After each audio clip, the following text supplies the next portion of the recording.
Welcome to the Deep 404. As I record this, there have been reports of further ATACMS strikes by Ukraine into Russia. The last couple of hours have suggested these have started again into the Kursk region. I've seen some reports subsequent to just before starting this episode that there were reportedly a large number of Russian interceptions of those ATACMS missiles as well. So I haven't seen reports yet of what damage may have been done. On the topic of missiles, there's also reports that the US might be looking at approving the use of the JASSM missile. This is the Joint Air-to-Surface Standoff missile. These, depending on the variant, have a range of between 300 to 1,000 kilometres. However, they have two big drawbacks that I can see for Ukraine. The first of them is that they are subsonic. So they are travelling slower than the speed of sound, which means that the S-300, the S-350 and the S-400 are all going to be very capable of tracking, targeting and intercepting these. Much like the reports that I was suggesting I saw earlier today, talking about interceptions of lots of the ATACMS, I imagine if the Americans do approve the use of the JASSM, that we will see lots of reports of them being intercepted. They're just not fast enough to make them that difficult for the S-400s, it seems. The other problem that Ukraine has, if they are given the JASSMs, is they are not launched from the ground. They are launched from the following platforms: the B-1 Lancer, the B-2 Spirit, the B-52 Stratofortress, the F-15 Strike Eagle, the F-A-18 Hornet, the C-130, the C-17 and the F-16 Fighting Eagle. So all of if you know your aircraft, the bulk of these are big American bombers. They're not being employed and used by Ukraine. Of all of those launch platforms, Ukraine has access to one of them, the F-16. And they have a very small number of F-16s, and they've lost at least one of them. And every time they go up in the air, they are hunted. There are bounties on their heads. So the likelihood of them performing a lot of damage inside of Russia by firing JASSM missiles is low. So this combined with the fact that France has now joined the UK and the United States in approving the use of its SCALP missiles being fired from Ukraine into Russia. The SCALP is an analogue of the Storm Shadow, the British Storm Shadow. A quick quote here. French Foreign Minister Jean-Noel Barrot told the BBC that Ukraine can shoot French longer-range missiles into Russia in the logics of self-defence. The French SCALP missiles are the same as the UK Storm Shadow missiles, which Ukraine has already been using in attacks on Russia. Russian Foreign Ministry spokesman Maria Zakharova replied by telling state media that Barrot's comments are not support for Ukraine, but rather a death knell for Ukraine. And I think that this is right. The Ukrainians and the US and the Brits and the French have been given a very strong message by Russia with the use of the non-nuclear tipped Oreshnik missile earlier this week. Now, you will all have seen the incredible footage of what it looks like when one of those releases its payload, as it did in the city of Dnipro over the large Yuzhmash missile manufacturing facility. I have interestingly today on X seen people going, well, I've looked at the satellite pictures and I can't see any damage done at all. And maybe they completely missed. I just find that kind of interesting. I think that the Russians using a missile like that would be relatively capable of landing it where they wanted to land it. And the damage, whether it would be that visible from satellite images that this guy claims to have seen at this stage, I don't know. Given the bunker busting capability of those tungsten warheads hitting at the speed they did, most of the damage might be under the ground. You might just have a little hole on the surface. I honestly don't know. Anyhow, I thought that was interesting. So French is throwing their hat into the ring to say, yep, we want to poke the bear as well. We think it's a really good idea that we should allow use of these missiles into Russia, even though Russia has told us that they will retaliate in no uncertain terms with the demonstration of the Oreshnik. Russia, of course, has said, President Putin has said, that if you enable Ukraine to strike us with long-range missiles, and you are another nation, and we will then consider you to be part of this conflict. So France has now said, we're okay with that, with being considered part of the conflict now. Obviously, they've denied it for ages that they're actually involved. They're just supplying weapons and men and intelligence. They're not involved. Anyhow, they now are effectively saying, yep, okay, we don't care, we'll call your bluff, we're involved. What happens if Russia says, fine, we're no longer bluffing, we're going to show you what we mean? And they do fire a missile into France or into the UK or into an American base, the Ramstein base in Germany or something like that. Now, lots of people I see online would be happy. They'd go, yay, that would invoke NATO Article 5. And it might invoke NATO Article 5, or NATO might realise that they really don't want to get into a fight with the Russians like this, and that it's really going to be a problem for them. It might cause fractures in NATO.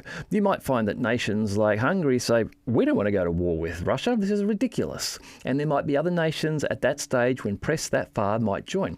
Turkey might be one of those nations. Turkey, President Erdogan has just announced that he would like to see closer ties with Russia, particularly in the area of trade.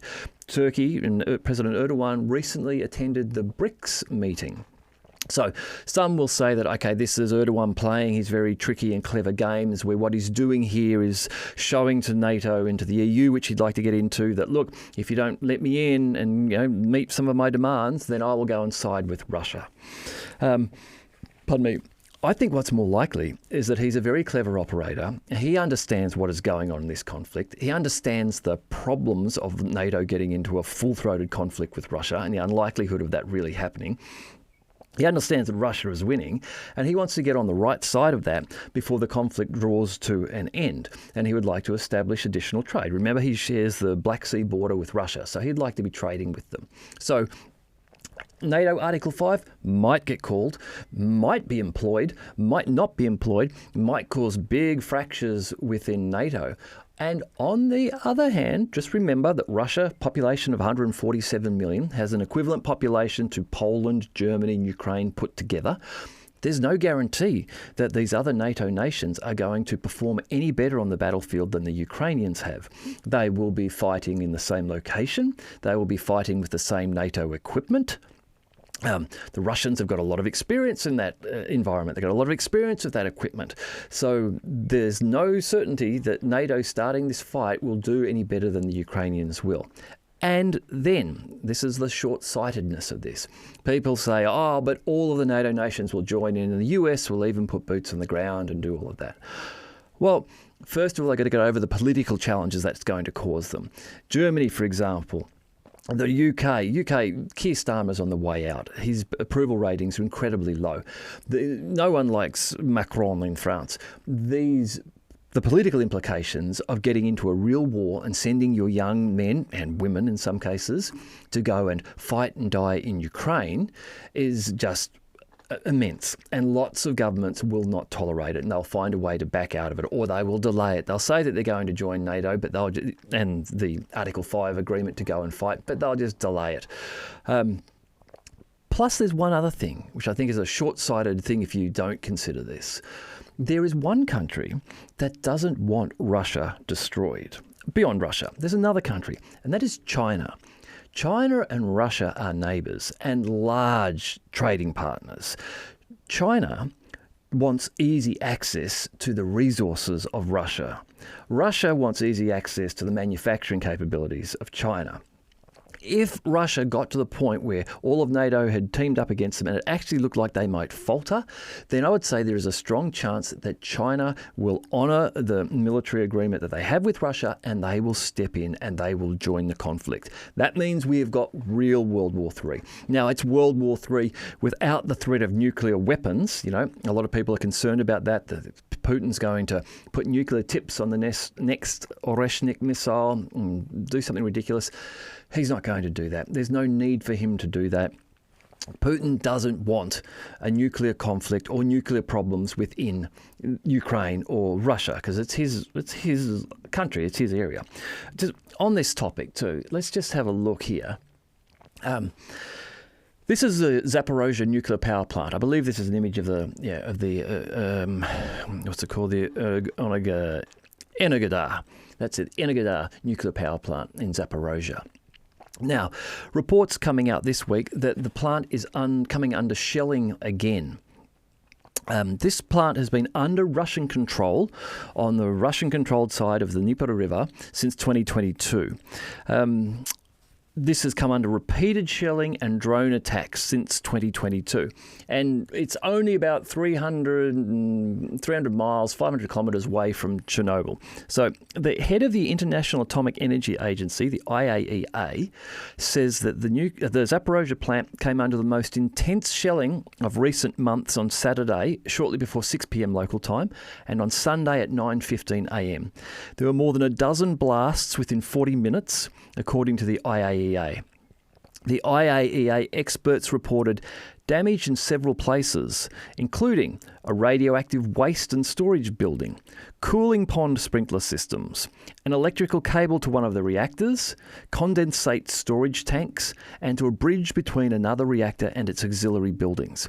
Now, I am no expert in nuclear power plants, but the concept of shelling the reactors, radioactive waste and storage buildings, electrical cables to one of the reactors, cooling pond sprinkler systems, storage tanks, and bridges between a reactor and its auxiliary buildings seems like the most idiotic thing that you could possibly come up with.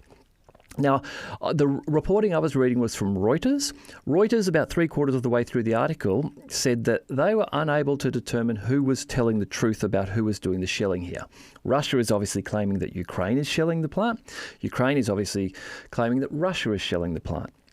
Now, I ask you, because I can't tell, I'm not there, but who is it more likely to be shelling the plant?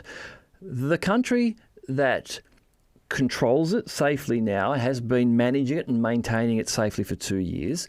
The country who wants to use that land and keep this land because it now believes it to be its own land so that it can use the power from this plant to rebuild these areas. Or the country that's lost this land is getting very desperate, is firing missiles deep into Russia, causing problems, is losing on all of the front lines, and is likely to try to get some sort of a PR win by claiming that the Russians are shelling the nuclear power plant that they control. For me, it's pretty straightforward that this is the Ukrainians shelling and using FPV drones against this nuclear power plant in what you must consider to be one of the most reckless activities that could be performed. Further to the point of, why would Putin not want to do this to this nuclear power plant and run the risk of actually causing this thing to just leak radioactive material, which is exactly what is happening if people are shelling the radioactive waste and storage buildings and the cooling pond sprinkler systems. Now, this plant isn't in an active mode. All the reactors are shut down into what I believe is a cool standby mode. So they're still active, they're operational, but they're not producing electricity at this stage. But that's not to say that someone shelling one of these couldn't trigger some sequence of events or damage such that, as you can see from this picture here, there's lots of steam coming out of the plant, that some radioactive steam could be released. And then you've got that floating all around the Zaporizhzhia region. Now, the Zaporizhzhia region is now under Russian control, and there is no good indication of it leaving Russian control. Ukraine is losing this conflict. There's a very good chance that the US will stop supporting it, and then it's really all over in a hurry. So the likelihood that President Putin has okayed the shelling of this plant with the risk of causing nuclear damage around the area, which they will then own and have to deal with, just makes no sense. On the other hand, and as you'll see in a moment when I read a little bit from some Ukrainian Telegram channels, the likelihood that this is being done by President Zelensky of Ukraine, knowing that he's not getting this land back and erratically and recklessly trying to get some positive PR for Ukraine and some negative PR for Russia, I think is far more likely. Okay, so just as I mentioned, a little bit from some Ukrainian channels here, and it'll give you an indication of how internally people in Ukraine understand the real position of things. Even though the online on X, you might see lots of NATO bots claiming that everything's fine and everything's great and Russia's losing and all this ridiculous, unverifiable, unbackupable just bollocks. People in Ukraine and in the government of Ukraine and working in Ukraine have a clear understanding of the problems that are going on. So let me just read a little bit here to that point. About 80% of Ukraine's energy infrastructure is damaged or destroyed. Without adequate protection and below freezing temperatures, Ukraine faces deadly winter temperatures. Hundreds of thousands of people spend up to 6 hours in the dark without heat, light or water. Now, this is going to get worse in the coming months. The temperature in Ukraine gets very, very cold in wintertime. We're talking minus 35 degrees Celsius. This is a level of cold where the ground freezes solid. This is not like, where I come from that gets down to 8 degrees in winter and we complain it's a cold day, and we go away to the snow and it's like 0 degrees and it's really chilly. Now, this is really cold.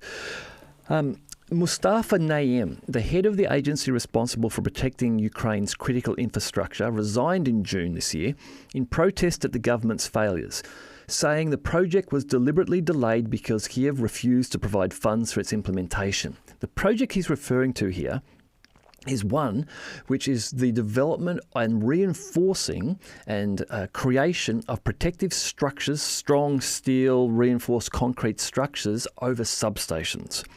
It was impossible to work. He goes on to say, this is Mustafa Naim, the head of the agency responsible for protecting Ukrainian critical infrastructure. When you see the government leadership creating artificial obstacles for you, it's useless, says Naim. His agency has requested 1.4 billion euros to supply the so-called third-level protection bunkers for substations. Naim says there are vested interests behind the blocking of funds. His team suspects that the project was delayed because bribes were not paid to officials in the Prime Minister's office who hold the purse strings. They, the government, he means, did not pay the contractors. The contractors stopped all the projects, explains Naim. So you've got these people within the government of Ukraine operating to try to protect critical infrastructure, openly saying that the government is corrupt, that bribes aren't being paid, and the money is not being sent to protect the infrastructure. Real problems announced by people in the Ukrainian government, reported by a Ukrainian Telegram channel. So as I say, this is not some Russian propaganda saying that this is happening. This is coming from within Ukraine sources itself. Further, this channel goes on to talk about manpower issues that are being faced by the Ukrainians. While Ukrainian servicemen openly state that they are faced with a shortage of combat infantry, artillery and experienced commanders who would help new recruits go into battle, this is a real thing. The Ukrainians have been fighting for 3 years.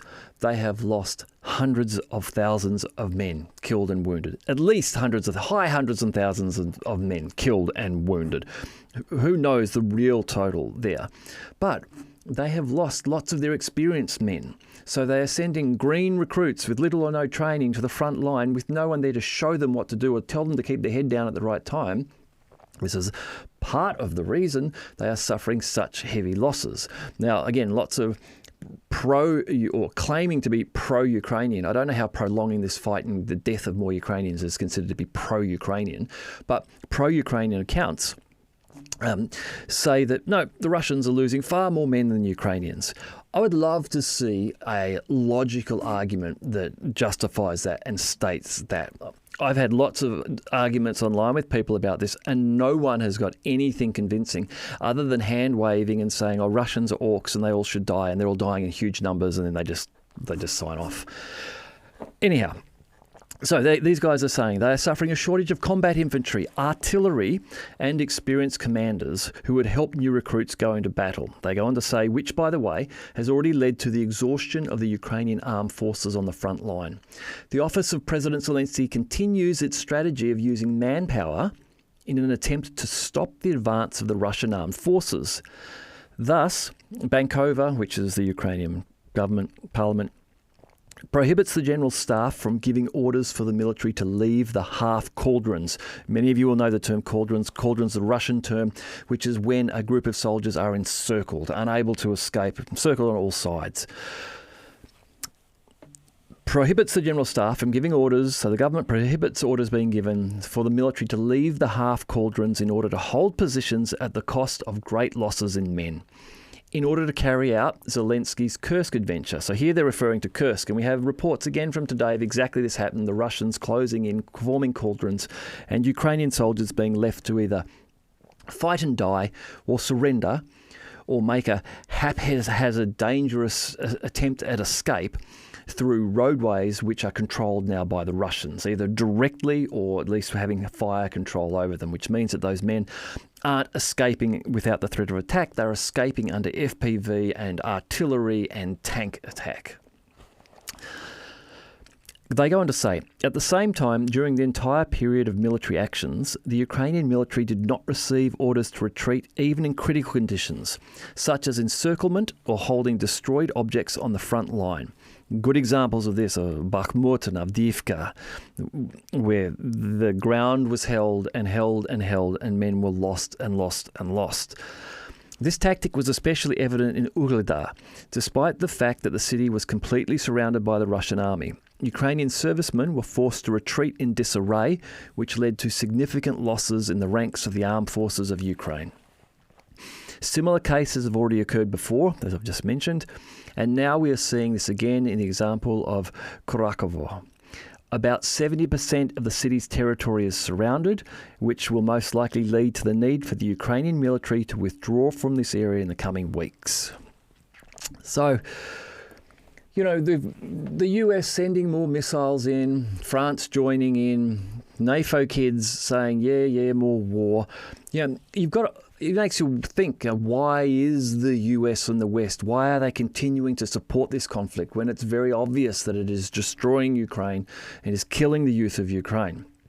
Well, I honestly think that the reason has been given to us. The reason is pretty clear, and the reason has been given to us by US Senator Lindsey Graham, who a few months ago and recently has sort of backed this up. He has stated that in the eastern oblast of Ukraine, the area which is now controlled by the Russians, or will be controlled by the Russians by the time this conflict is over, houses over $1 trillion worth of resources.